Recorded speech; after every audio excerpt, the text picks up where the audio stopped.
senior government officials, ladies and gentlemen. It is my great pleasure to be here once again to present the 2022 Federal Budget proposals to this distinguished joint session of the National Assembly. Distinguished and honorable leaders and members of the National Assembly, let me start by commending you for the expeditious consideration and passage of the Supplementary Appropriation Bill 2021.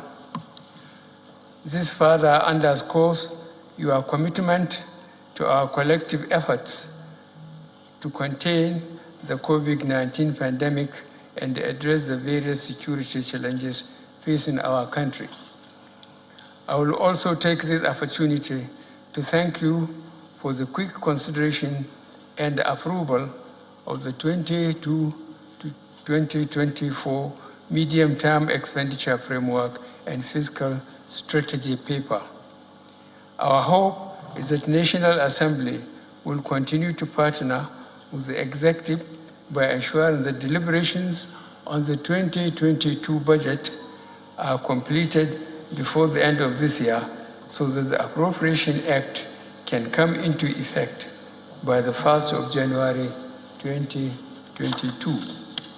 The 2022 budget will be the last full year budget to be implemented by this administration. We designed it to build on the achievements of previous budgets and to deliver on our goals and aspirations, as will be reflected in our soon-to-be launched National Development Plan of 21 to 2025.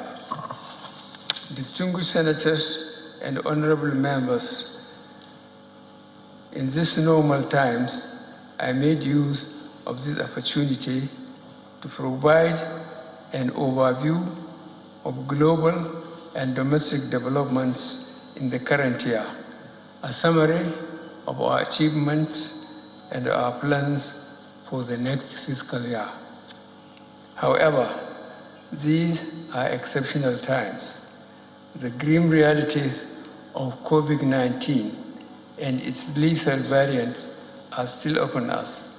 From president to pauper, the virus does not discriminate. This is why our country still maintains its COVID-19 guidelines and protocols in place to protect its citizens and stop the spread of this disease. Over the past few days, we have consulted with the Presidential Steering Committee on COVID-19 and the leadership of the National Assembly on how best to present the 2022 budget proposal, keeping in mind the deep-rooted traditions in place and the guidelines for safe mass gatherings. We ultimately decided that the most responsible and respectful approach was to hold a shorter than usual gathering while allowing the Honorable Minister of Finance, Budget and National Planning to provide fuller details of our proposals in a smaller event. I am sure many of you will be relieved as my last budget speech in October 2020, over 50 minutes. Still, over the next few minutes, I will provide key highlights of our 2021 performance as well as our proposals for 2022. The 2021 budget economic recovery and resilience is based on a benchmark oil price of $40 per barrel, oil production of 1.86 million barrels per day, and exchange rate of 379 naira to United States dollar.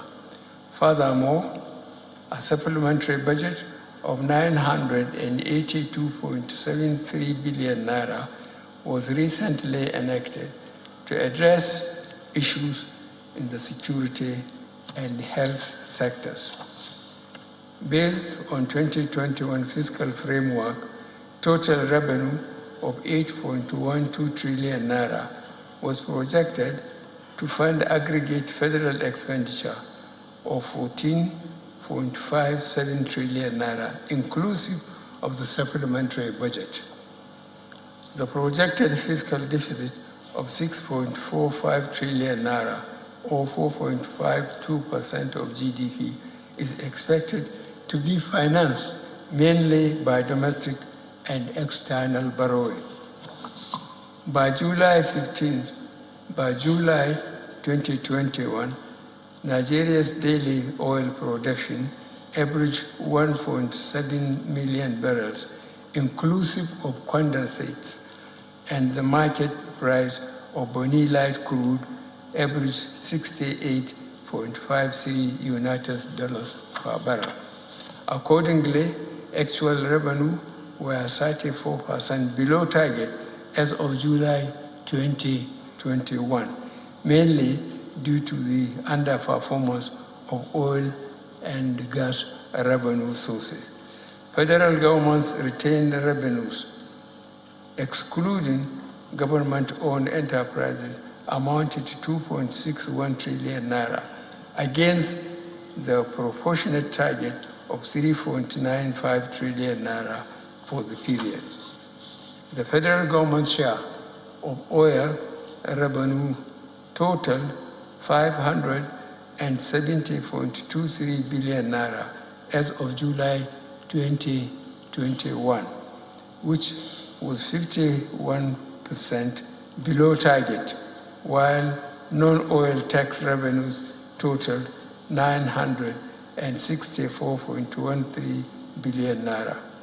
The poor performance of oil revenue relative to the budget was largely due to the shortfall in production, as well as significant cost recovery by NNPC to cover the shortfall between its cost of importing petrol and the pump price.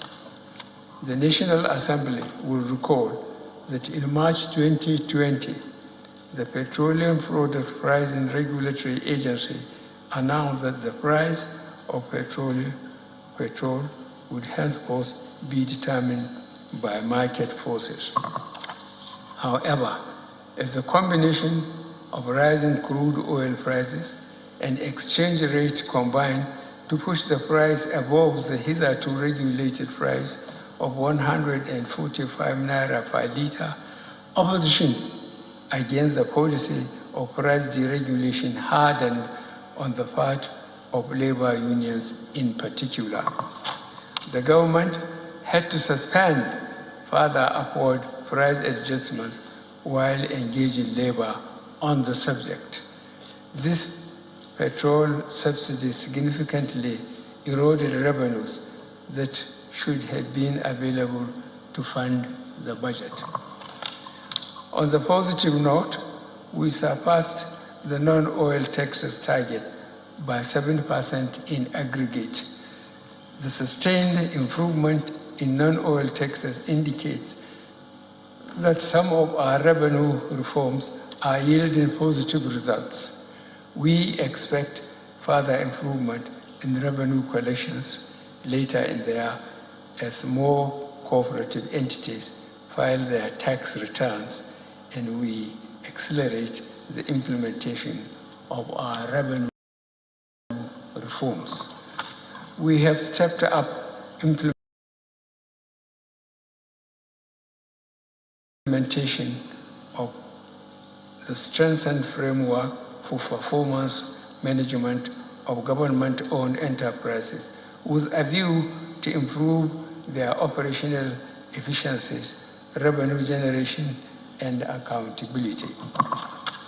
The 50% cost-to-income ratio imposed on the government-owned enterprises in the Finance Act 2020 has contributed significantly to rationalizing wasteful expenditures by several government-owned enterprises and enhance the level of operating surpluses to be transferred to the consolidated Revenue Fund.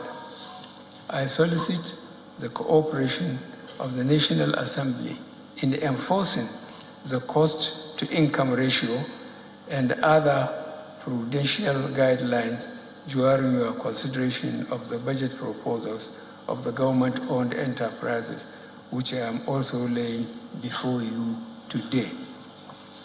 On expenditure side, as at the end of July 2021, a total of 60.79 trillion naira had been spent as against the prorated expenditure of 7.91 trillion naira.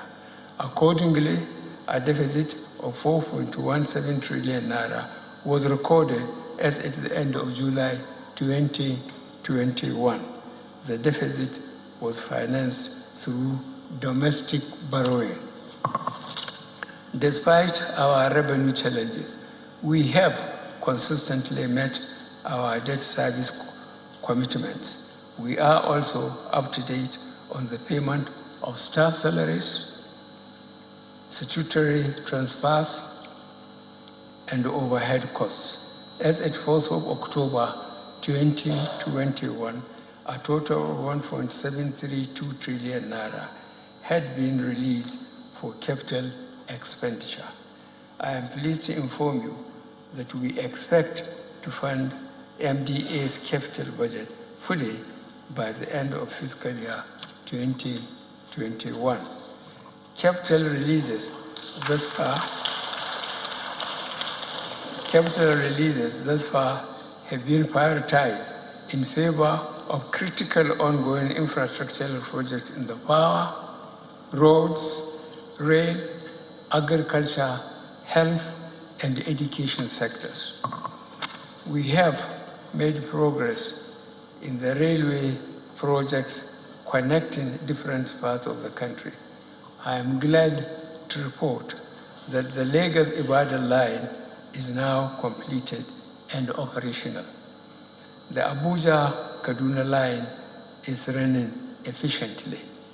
The Itape-Ajakuta rail line was finally completed and commissioned over 30 years after its initiation.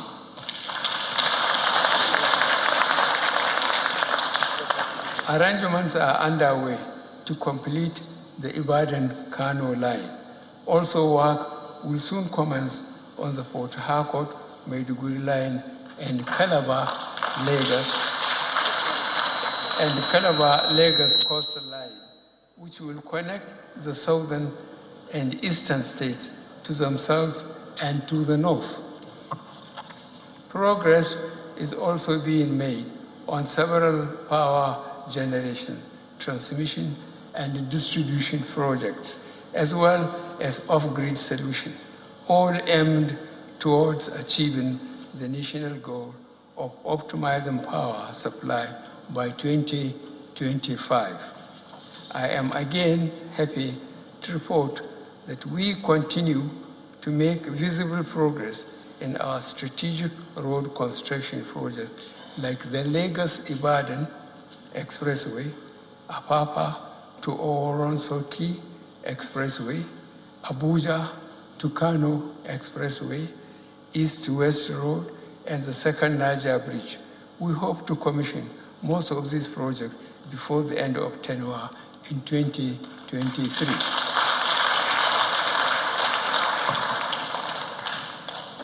The pandemic reveals the urgent need to strengthen our health system. Towards this end, we constructed 52 molecular labs, 520-bed intensive care units, 52 isolation centers, and provision of personal protective equipment across 52 federal medical centers and teaching hospitals. We continue to push our expenditure rationalization initiatives, which we commenced in 2016. For example, on personnel costs, the number of MDAs captured on the integrated payroll and personal information system increased from 459 in 2017 to 711 to date. The recent passage of the Petroleum Industry Act 2021 and consequent incorporation of Nigerian National Petroleum Corporation should also result in rationalization of expenditure as well as increased investments and improved output in the oil and gas industry. Distinguished senators and honorable members, you will agree with me that a lot has been accomplished over the last year, but there is still much to be done.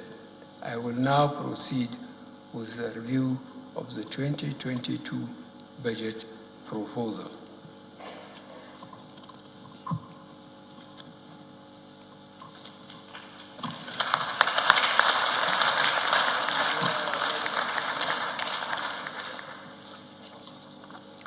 The allocation of MDAs were guided by the strategic objectives of the National Development Plan of 2021 to 2025, which are A, diversifying the economy with robust MSME growth, B, investing in critical infrastructure, C, strengthening security and ensuring good governance, D, enabling a vibrant, educated, and healthy populace, E, reducing poverty, and F, minimizing regional, economic, and social disparities. The 2022 appropriation, therefore, is a budget of economic growth and sustainability. Defense and internal security will continue to be our top priority. We remain firmly committed to the security of life, property, and investment nationwide. We will continue to ensure that our gallant men and women in the armed forces, police, and paramilitary units are properly equipped, enumerated, and well motivated.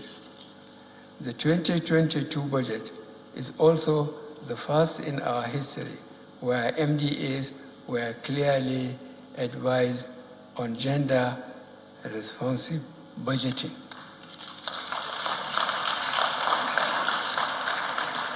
These are part of critical steps in our efforts to distribute resources fairly and reach vulnerable groups in our society.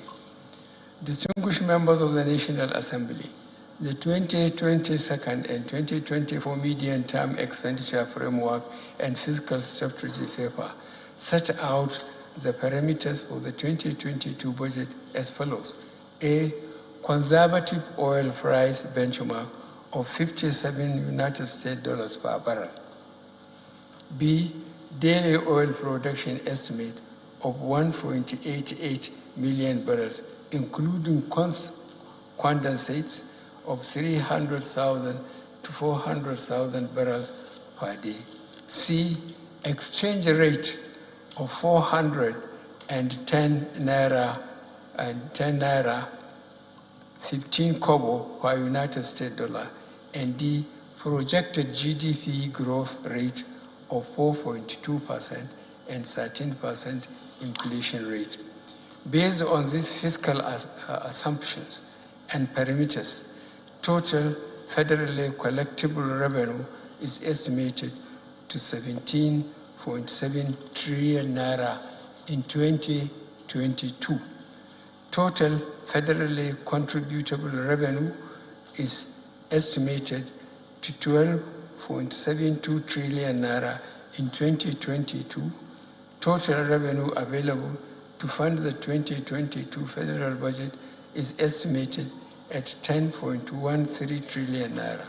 This includes grants and aid of 63.38 billion naira, as well as the revenue of 63 government-owned enterprises. Oil revenue is projected at 3.16 trillion naira, Non-oil taxes are estimated at 2.13 trillion naira, and federal government independent revenues are projected to be 1.82 trillion naira. A total expenditure of 16.39 trillion naira is proposed for the federal government in 2022.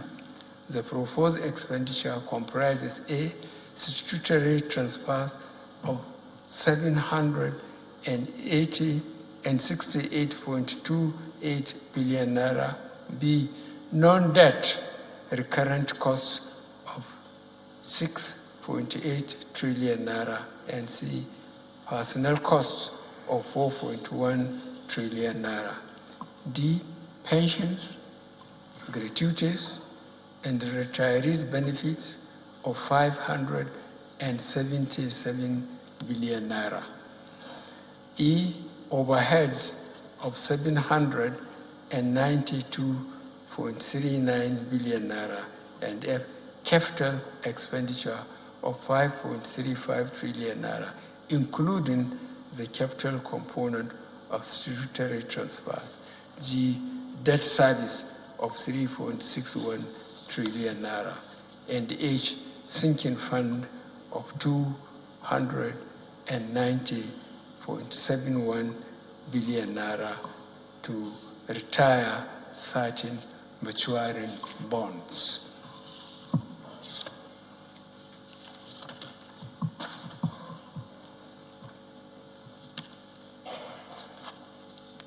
We expect the total fiscal operations of the federal government to result in a deficit of 6.26 trillion naira. This represents 3.39% of estimated GDP, slightly above the 3% threshold set by the Fiscal Responsibility Act 2007. Countries around the world have, of necessity, overshoot their fiscal threshold for the promises to survive and thrive. We need to exceed this threshold, considering our collective desire to continue tracking existential security challenges facing our country. We plan to finance the deficit mainly by new borrowings, totaling 5.01 trillion naira, 90.73 billion naira for privatization proceeds, and 1.16 trillion naira drawdowns on loans secured for social development projects. Some have expressed concern over our resort to borrowing to finance our fiscal gaps. They are right to be concerned. However, we believe that the debt level of the federal government is still within sustainable limits. Borrowing at specific strategic projects and can be verified publicly. As we are aware, we have witnessed 2 economic recessions within the period of this administration.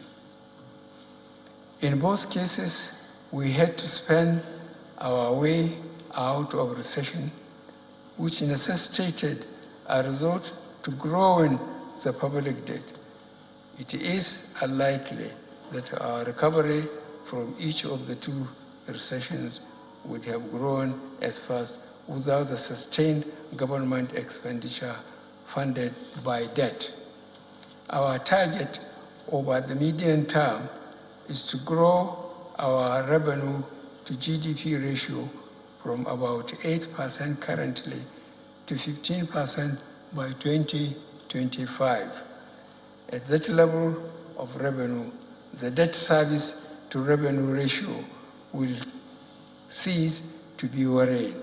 Put simply, we do not have a debt sustainability problem, but a revenue challenge which we are determined to tackle to ensure our debt remain sustainable.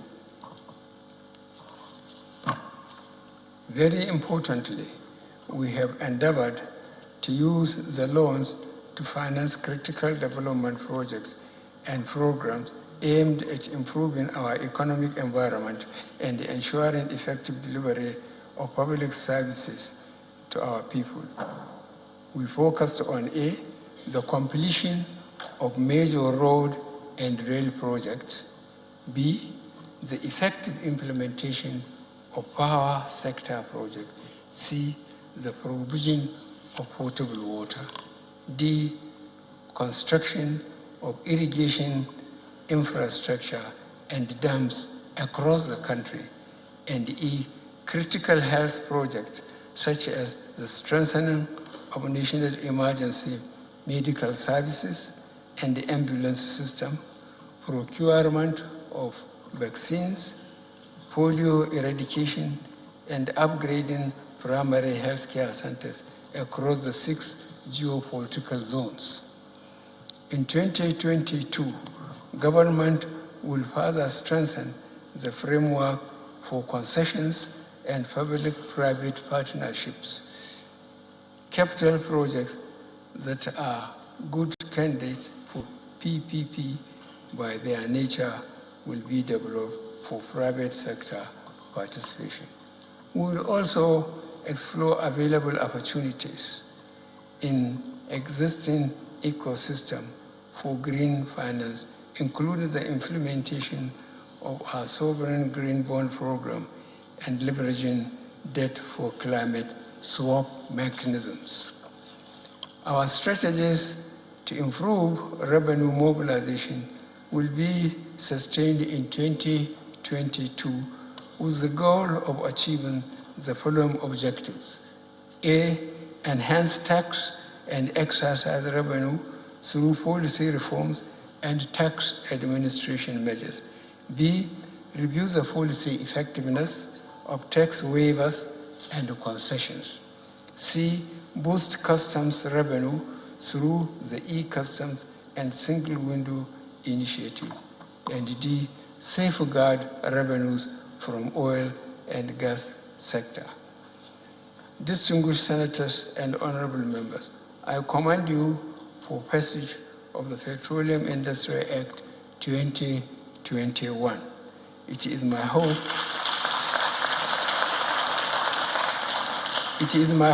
that the implementation of the law will boost confidence in our economy and attract substantial investments in the sector.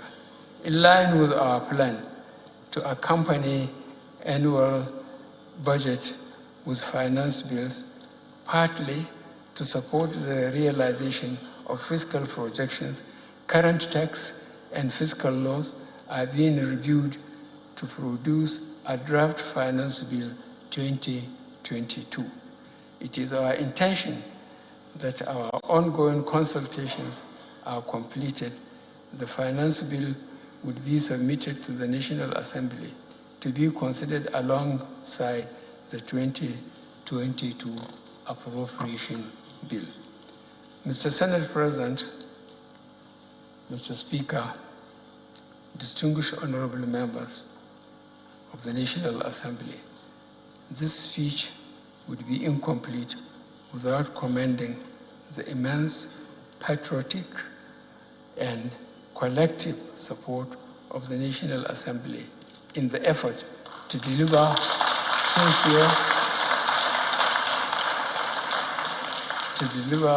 socio-economic development and democracy dividends for our people. I wish to assure you of the strong commitment of the executive to strengthen the relationship with the National Assembly. Nigeria is currently emerging from a very difficult economic challenge. We must continue to cooperate and ensure that our actions are aimed at accelerating the pace of economic recovery so that we can achieve economic prosperity and deliver on our promises to Nigerian people. The fiscal year 2022 is very crucial to our efforts to ensure that critical projects are completed, put to use, and improve the general conditions of our people. It is with great pleasure, therefore, that I lay before this distinguished joint session of the National Assembly the 2022 budget proposal of the federal government of Nigeria. I thank you most sincerely for your attention. May God bless the Federal Republic of Nigeria.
Hello and welcome.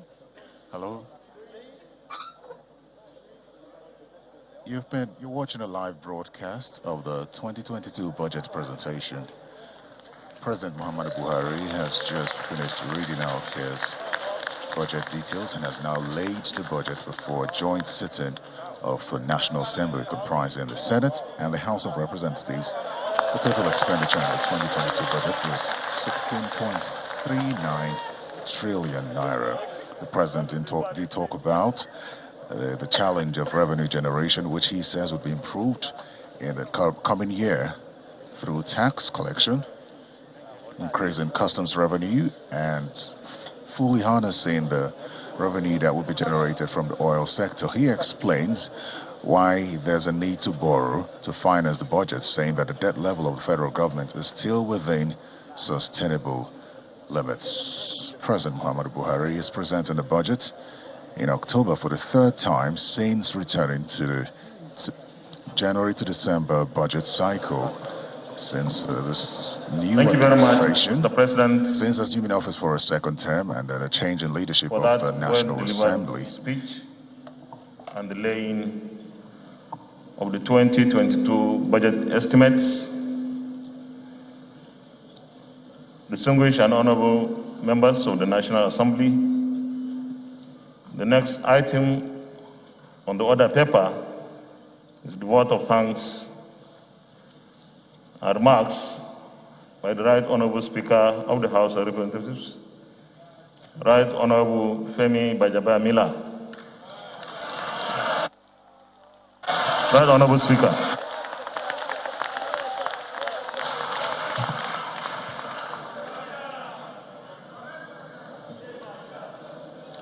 His Excellency Muhammadu Buhari, GCFR President and Commander-in-Chief of the Armed Forces, Federal Republic of Nigeria, His Excellency Professor Yemi Osinbajo, GCON, Vice President, Federal Republic of Nigeria, Distinguished Senator Ahmed Lawan, President of the Senate, Chairman of the National Assembly, Deputy President of the Senate and Deputy Speaker of the House of Representatives, Principal Officers of the Senate and House of Representatives, distinguished senators and honorable members of the House of Representatives. In the interest of time, please permit me to stand on the protocol as already established. Good afternoon, and thank you all once more for being here today. On behalf of the members and staff of the National Assembly, I have the honor of extending our sincere appreciation to His Excellency President Muhammadu Buhari, GCFR, for coming to the National Assembly today to present the appropriation bill and to seek the approval of Parliament as the Constitution demands. Unfortunately, we are still contending with the deadly and evolving COVID-19 pandemic, and the guidelines regarding the duration and size of public gatherings limits the time we can spend here together today. So today's budget presentation is somewhat abridged in the interest of public health. Yet, we have sufficient time to say the things that need to be communicated to further the best interests of our beloved country. When we resumed the 9th Assembly, we committed to pursuing long-awaited and critical reforms to the appropriation process to ensure that we are better able to deliver on the promise of our national development. Over the last 2 budget cycles, by the joint effort of the executive and the legislature, we have made significant progress in this regard and achieved reforms that will stand the test of time and count in our favor. These reforms, including establishing a January to December budget cycle, improving oversight procedures, and ensuring greater fidelity to the letter and spirit of our appropriation laws, have led to the measurable improvements in public infrastructure, access to education and housing, healthcare, and transportation, among other things. These improvements, which have had a positive impact on the lives of millions of Nigerians across the country, inspire us to do more. When Mr. President came to the hallowed chamber almost exactly a year ago today, I spoke about our rapidly changing world and the need to use the national budget to prepare our country and our people for the challenges and opportunities of this new age. Today, innovations in technology, the changing nature of global trade, the challenges of cross-border insecurity, and the increasing interdependence of nations, each and together, continue to present challenges we must overcome and opportunities we must embrace. Therefore, as legislators and leaders in government, we have continued obligation to ensure that in considering this appropriation bill, we make all deliberate efforts to ensure that we continue to make critical investments in education, healthcare, public infrastructure, and national security. Through these investments, we can hope to build an economy that provides enough well-paying jobs for our young population so that we can, in our lifetime, end endemic poverty in our country and eradicate the social ills that derive therefrom. Let me express my profound gratitude to the senators and members of the House of Representatives who have, through the budget cycles, shown an unmatched determination to delivering the annual budget on time, in line with our commitment to a January to December budget cycle. I have seen legislators working through the day and night, forgoing all other considerations in a joint effort to deliver a national budget that meets the highest expectations of the Nigerian people. Therefore, I am confident that the National Assembly will give the appropriation bill the prompt consideration it demands. And for the next 2 to 3 months, will be for the strictest scrutiny of the budget estimates. However, let me also use this opportunity to say to the heads of ministries, departments, and agencies of the federal government of Nigeria that the determination of the National Assembly to deliver a timely budget will not derogate from our responsibility to ensure exhaustive consideration of the bill. We will demand a thorough accounting for the funds previously appropriated, disbursed, and expended. And we will take steps to hold to account those who fail to provide the records we need to make informed decisions on the appropriation bill. This is the responsibility of the National Assembly, and we will live up to it.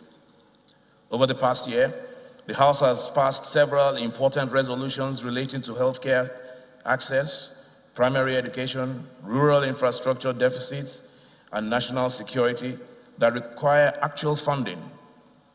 Where these restrictions have not been included in the appropriation bill, the House will work with the Senate and the Executive to see that the final version of this appropriation bill includes necessary allocations to implement these resolutions and give full effect to the best wishes of the House. I thank His Excellency President Muhammadu Buhari, GCFR, the Vice President, Professor Yemi Osinbajo, the Secretary to the Government of the Federation, Mr. Boss Mustafa, the Budget Office, Honorable Ministers, and all those who contributed to the drafting of this appropriation bill. The National Assembly will build on your efforts. Together, we will deliver an appropriation act that provides real solutions to national problems, unlocks economic potential, secures our country, and brings a future we can all look forward to and be proud of. Finally, let me appreciate the clerk to the National Assembly, Architect Olatunde Ojo, and the entire management and staff whose efforts have made this joint session a resounding success. And I thank all of you who have presented yourselves to this hallowed chamber to participate in this fundamental democratic tradition. May God keep and guide us all, and may God bless our Federal Republic.